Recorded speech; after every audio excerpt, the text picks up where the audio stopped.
दोस्तों यूपी के कानपुर सेंट्रल से एक्सप्रेस पटना की तरफ आ रही थी। दोस्तों पटना बिहार में पड़ता है। सारे यात्री खुश थे, रोमांचित थे, क्योंकि कई महीनों के बाद वो प्रदेश से कमाकर गांव की तरफ आ रहे थे। उन सारे लोगों में से एक लड़का सबसे खुश था, और शायद इसलिए कि उसका जो कंपार्टमेंट था वो परफ्यूम से महक रहा था। दोस्तों उसके सामने वाली सीट पर एक बहुत ही खूबसूरत लड़की अपने परिवार के साथ बैठी थी। सबकी निगाहें उस लड़की पर थी, लेकिन क्या जाने वो लड़की उस लड़के को लाइक करने लगती है। दोस्तों आप अंदाजा लगा सकते हैं कि उसके दिल पर क्या बीत रही होगी, उसका क्या हाल रहा होगा। लेकिन कहते हैं कि सफर में किसी अनजान पर भरोसा नहीं करना चाहिए। सफर में कोई भी किसी का नहीं होता है, कुछ भी अनहोनी हो सकती है। दोस्तों उस लड़के के साथ भी वही होता है। बहुत ही रोमांचक कहानी है, बहुत ही शानदार कहानी है। आइए जानते हैं पूरी कहानी इस वीडियो में। लेकिन वीडियो में आगे बढ़ने से पहले बस वही एक छोटी सी रिक्वेस्ट है कि वीडियो को लाइक कर दीजिए और चैनल को सब्सक्राइब कर लीजिए, ताकि मेरा हौसला बढ़ता रहे। दोस्तों लड़के का नाम अमित होता है और 1.5 साल पंजाब में रहने के बाद अच्छी खासी कमाई करता है। और अप्रैल में उसकी बहन की शादी थी, तो इसलिए वह अपनी बहन की शादी में वह शामिल होने के लिए गाँव आ रहा था। दोस्तों 2 ही दिन बाद उसकी बहन की शादी थी। वो आके अपनी सीट पर बैठता है और कुछ ही देर बाद उस कंपार्टमेंट में एक परिवार घुसता है, तो पूरा कंपार्टमेंट परफ्यूम से महक उठता है। दोस्तों एक माता पिता, उनकी 2 बेटियां और एक छोटा सा बेटा, जो 5 लोग आकर वहां पर बैठते हैं। बड़ी बेटी जिसकी उम्र 22 साल होती है, उसका नाम अंजलि होता है। बहुत ही खूबसूरत थी। वो आकर बैठती है और बैठते ही अमित की तरफ देखती है, मुस्कुरा देती है, उससे पूछती है कि आपकी सीट कौन सी है। तो अमित कहता है कि मेरी ये लोअर वाली सीट है, ये मेरे पापा की अपर वाली सीट है, लेकिन वो ऊपर जाने में असमर्थ होंगे, तो आप अगर सीट चेंज कर लेंगे तो आपकी बहुत ही मेहरबानी होगी। मम्मी पापा मेरे नीचे सो जाएंगे, आप ऊपर सो जाना, और ऊपर मैं भी सो जाऊंगी। मुस्कुराहट से वह घायल हो जाता है। वो बोलता है ठीक है, कोई बात नहीं, मैं भी ऊपर ही सो जाऊंगा, आप सीट चेंज कर लेना, मुझे कोई दिक्कत नहीं है। दोस्तों उसके बाद वो थैंक यू बोलती है, फिर मुस्कुराती है। और जब सब लोग अपना अपना सामान व्यवस्थित करने लगते हैं, और इतनी देर में ही उन दोनों के बीच इतनी बातें हो जाती हैं, और शायद पहली नजर का प्यार भी हो जाता है। दोस्तों जब सारे लोग सामान व्यवस्थित करने लगते हैं, इत्मीनान से बैठ जाते हैं, ट्रेन चलने लगती है, सारे अपने अपने मोबाइल में बिजी हो जाते हैं। लेकिन जो अमित था वो बार बार अंजलि को देखे जा रहा था, उसे ऊपर से नीचे निहारे जा रहा था। कभी कभी अंजलि भी उसकी तरफ देखकर मुस्कुरा देती थी। तो जब वो पहले देखती तो डर जाता था, जब वो देखता कि जैसे देख रहा हूँ वैसे वह भी मुझे देख रही है, और धीरे धीरे उसका डर गायब हो जाता है। अब दोस्तों सारे लोग अपने अपने कामों में बिजी थे, कोई मोबाइल चला रहा है, इधर अमित और अंजलि का एक अलग ही कहानी चल रही थी। और जैसे ही वह जाता है 2 मिनट के बाद सोनिया भी उसके पीछे चली जाती है। वह वहां से लौट ही रही थी, तब देखता है सोनिया भी आ रही है। अपने कदम पीछे खींच लेता है और फिर से दरवाजे की तरफ अमित चला जाता है। अब दोस्तों अंजलि अमित से पूछती है कि तुम रुक क्यों गए। तो डरते डरते कहता है कि तुम्हारे लिए रुक गया। मुस्कुरा के कहती है अच्छा जी, मेरे लिए रुक गए, मेरे लिए ही ट्रेन में बैठे हो क्या तुम। अंजलि बोलता है क्या पता, शायद इसलिए तुम्हारे बगल की सीट मुझे मिली हो। तो कहती है तुम जिस तरीके से देख रहे हो घूर घूर कर, मेरी बहन कहती है कि देखो कैसे घूरे जा रहा है, मुझे तो डर लगता है कि कहीं मेरे मम्मी पापा को पता चल जाएगा। बगल के सीट पर जो 2 अंकल बैठे हुए हैं वह भी बड़े गौर से तुम्हें ही देख रहे हैं। तो कहता है क्या करूं, दिल ही नहीं मानता है। ऐसे में अंजलि कहती है मत देखा करो, मुझे डर लगता है, मेरा नंबर ले लो। और दोस्तों इतनी ही देर में वह अपना नंबर दे देती है। उसके बाद कहती है कि अब जाओ यहाँ से। दोस्तों वो चला आता है, अपनी सीट पर बैठ जाता है, और अंजलि भी चली जाती है, वो भी अपनी सीट पर बैठ जाती है, प्यार का इजहार कर देती है, उसको अपना नंबर दे देती है। इससे अमित बहुत ही खुश होता है, लेकिन उसे क्या पता था कि सुबह होते होते उसके साथ क्या होने वाला है। दोस्तों 6 बजे का टाइम था, चाय वगैरह पीने का टाइम होता है। तभी अंजलि की माँ थर्मस निकालती है और 5 कप चाय उड़ेल देती है। और दोस्तों अमित अकेला बचता है, भी पी लो। तो कहता है नहीं, मेरी ट्रेन में तो चाय पीने की आदत नहीं है, क्योंकि मैं कभी पिया नहीं हूँ, इतनी खराब यहाँ पर चाय मिलती है। तो उसकी माँ कहती है इसीलिए तो मैं घर से थर्मस में बना के लाती हूँ, इस थर्मस में 8 घंटे तक चाय गर्म रहती है, तो 2-3 बार हम लोग पी लेते हैं। अब दोस्तों अंजलि की माँ 1 कप मांगती है चाय उड़ेलने के लिए। तभी अंजलि के हाथ में जो चाय रहती है वो अमित को पकड़ा देती है और कहती है ये लो तुम भी पी लो, मैं दूसरा निकाल लेती हूँ। तो दोस्तों अमित चाय पी लेता है। जब वह चाय पी लेता है तो अंजलि उसको फिर मैसेज करती है कैसी लगी चाय। रिप्लाई करता है बहुत ही अच्छी चाय थी। तो अंजलि कहती है कि मैंने झूठी करके तुम्हें दी थी, एक सिप मैंने मार लिया था उसमें से। तो अमित रिप्लाई किया कि तभी तो कुछ ज्यादा ही मीठी लग रही है। दोस्तों इस तरीके से दोनों में प्यार पनपने लगता है। और दोस्तों एक चलती हुई ट्रेन में इतने लोगों के सामने ये दोनों बहुत ही खूबसूरत सफर को एंजॉय कर रहे थे। अब दोस्तों 6 सीटें थी, 5 लोग थे, 2 जवान बेटियां थे, एक अमित अकेला था जो उसके पापा को कुछ अटपटा सा लग रहा था। उससे पूछते हैं कि बेटा तुम्हें कहाँ तक जाना है। वो चाह रहे थे कि जल्दी ही कहीं उतर जाए तो ज्यादा सही है। तो अमित कहता है अंकल मैं तो पटना तक जाऊंगा। बोलते हैं क्या काम करते हो। तो बोलता है मैं इलेक्ट्रिशियन हूँ और बिजली का काम करता हूँ। अब दोस्तों थर्ड एसी के डब्बे में, थर्ड एसी के उस कंपार्टमेंट में उनकी मजबूरी थी कि अमित भी उनके बीच में बैठा रहे। अब दोस्तों 9 बज जाता है, खाने का टाइम हो जाता है। उसके बाद और जैसा कि ये लोग कई बार व्हाट्सएप से बातचीत कर चुके थे, उनका 11 साल का जो भाई था बीच वाली सीट पर, एक सामने वाली सीट पर जो बीच में थी वो अभी ऊपर वाली सीट पर चली जाती है। उसके बाद अमित भी ऊपर वाली सीट पर चला जाता है। अब दोस्तों आमने सामने जब दोनों पढ़ते हैं तो आंख में नींद कहाँ चैन कहाँ, एक दूसरे को चुप चुप करके देखने लगते हैं। ये बात और है कि साइड की जो दोनों सीटें थी, ऊपर वाली जो साइड की सीटें होती हैं जिसपे अंकल बैठे हुए थे वो भी सोए थे, उनकी तरफ देख रहे थे। लेकिन इससे कोई खास फर्क पड़ नहीं रहा था, बस वो पैरों की तरफ देख रहे थे। वो अपने चेहरे से, आंखों से क्या कर रहे थे वो ऐसा कुछ समझ नहीं पाते हैं। दोस्तों उसके बाद चैटिंग की शुरुआत होती है। बहुत सारी बातें होती हैं कि क्या करते हो, कहाँ रहते हो, कहाँ पर गांव है। पता चलता है कि जहाँ पर अंजलि का गांव होता है, जिस गांव में, उस गांव से 10 से 11 किलोमीटर की दूर पे अमित का भी गांव होता है। अब दोस्तों दोनों और गहराई में जाते हैं तो अंजलि पूछते है कि कोई गर्लफ्रेंड है क्या तुम्हारी। तो बोलता है कि हाँ तुम ही तो हो। कहती है कि एक दिन का बॉयफ्रेंड बनकर मेरा क्या करोगे। तो बोलता है भले ही कुछ ना करूं लेकिन जिंदगी भर याद तो रखूंगा। दोस्तों इस तरीके से बात करने लगते हैं। उसके बाद एक दूसरे के घर के फोटो को शेयर करते हैं, एक दूसरे की पर्सनल फोटो को शेयर करते हैं और ऐसा करते करते बहुत सारी बातें करते हैं। जब आधी रात बीत जाती है, सारे लोग सो जाते हैं, तो अमित कहता है कि मेरी सीट पर आ जाओ।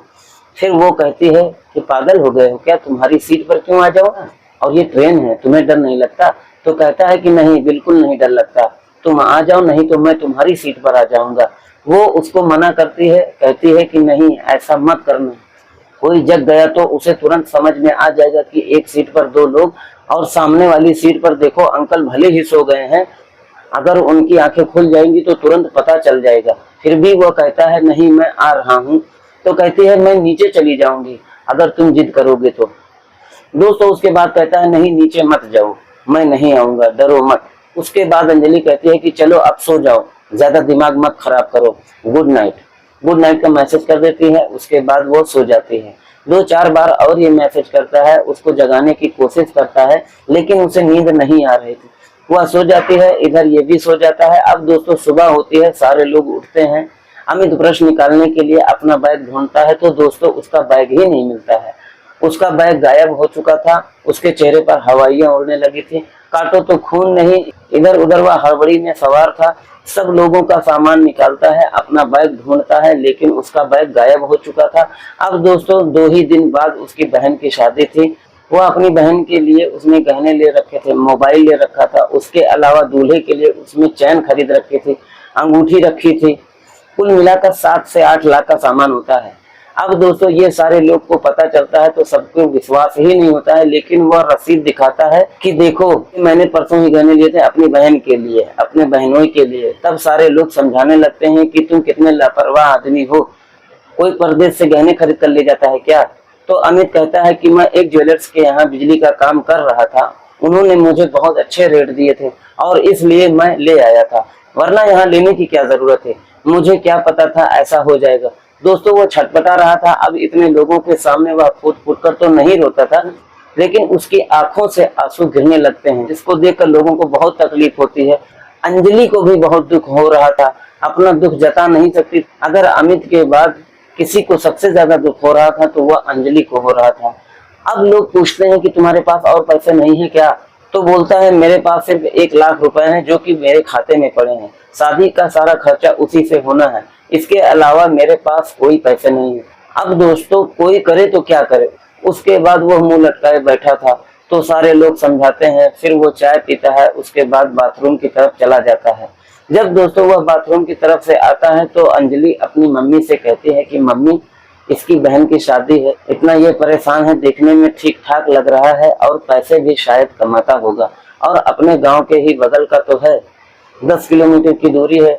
क्योंकि उसके पिताजी जब पूछे थे तब भी उसने बताया था कि वह फला गांव का रहने वाला है, तो अगर उसकी थोड़ी सी मदद कर दो तो शायद इससे कुछ अच्छा होगा।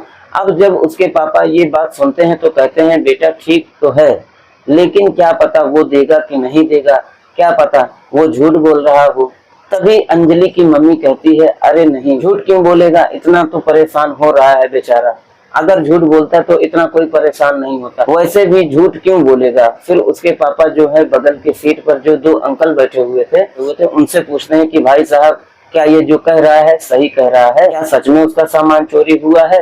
अब वो लोग कहते हैं कि हाँ भाई साहब, वो बिल्कुल सही कह रहा है, उसका सामान चोरी हुआ है, क्योंकि जब वो बैठने आया था आप लोग नहीं आए थे, हम दोनों यहाँ पर बैठे थे, तो हमने देखा था कि उसके हाथ में 2 बैग था, और उसको कभी ऊपर रख रहा था, कभी नीचे रख रहा था। अब ये नहीं पता कि उसने रखा कहाँ, लेकिन उसका एक बैग तो गायब है, तो वह सही कह रहा है, और वह ऐसा लग भी नहीं रहा है कि वह झूठ बोल रहा है, तो उसका सामान तो चोरी हुआ है।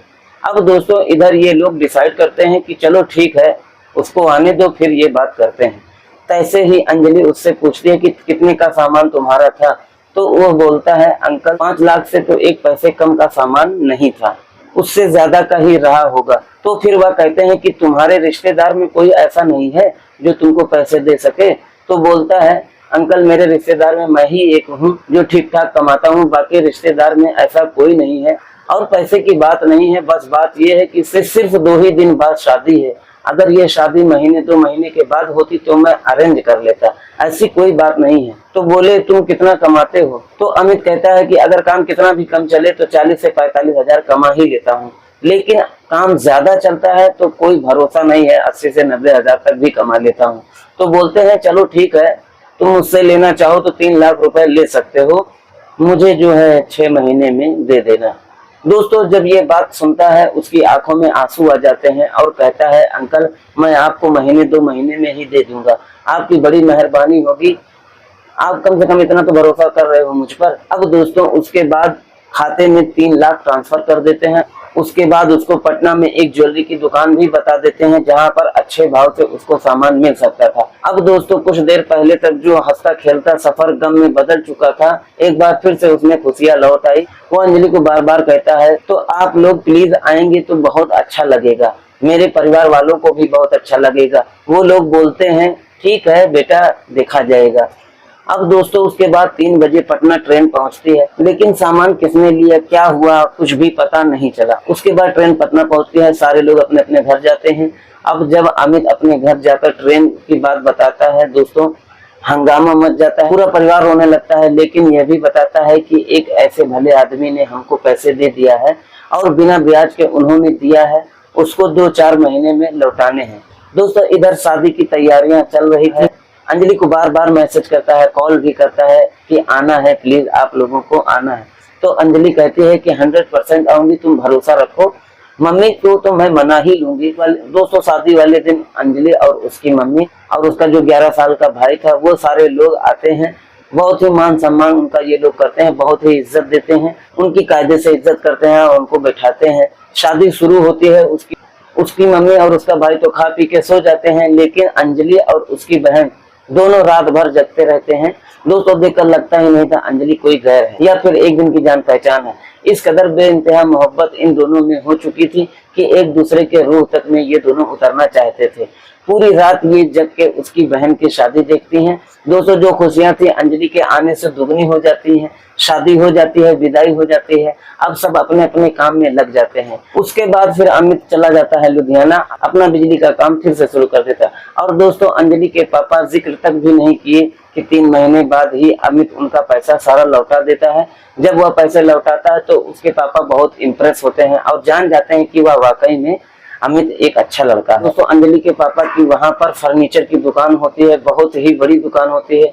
जो अच्छा खासा उनका बिजनेस चल रहा था। पूरे परिवार से वह लुधियाना में रहते थे और अंजलि ग्रेजुएशन के बाद जॉब कर रही थी। दोस्तों कई बार अमित और अंजलि एक दूसरे से मिले, एक दूसरे को जाने पहचाने समझे और उसकी मम्मी को भी अमित अच्छा लगने लगता है। वो ये भी जान रहे थे कि दोनों एक दूसरे को चाहते हैं। दोस्तों अंजलि अपनी मम्मी से कहा कि मम्मी मेरी अमित से शादी करवा दे। उसके पिताजी उसके सामने शादी का प्रस्ताव रखते हैं। दोस्तों ट्रेन में इनकी मुलाकात मार्च 2021 में हुई थी और नवंबर 2022 में ये दोनों एक दूसरे के लिए हमेशा के लिए हो जाते हैं। दोस्तों आपसी रजामंदी से इन दोनों की शादी हो जाती है। तो ये कहानी मुझे अमित और अंजलि के माध्यम से प्राप्त हुई है। मुझे तो बहुत अच्छी लगी ये कहानी। आप लोगों को कैसी लगी कमेंट में जरूर बताना। अच्छी लगी हो तो चैनल को सब्सक्राइब करें। फिर मिलेंगे किसी और नई कहानी के साथ। जब तक के लिए आप और अपने परिवार का ख्याल रखें। जय हिंद।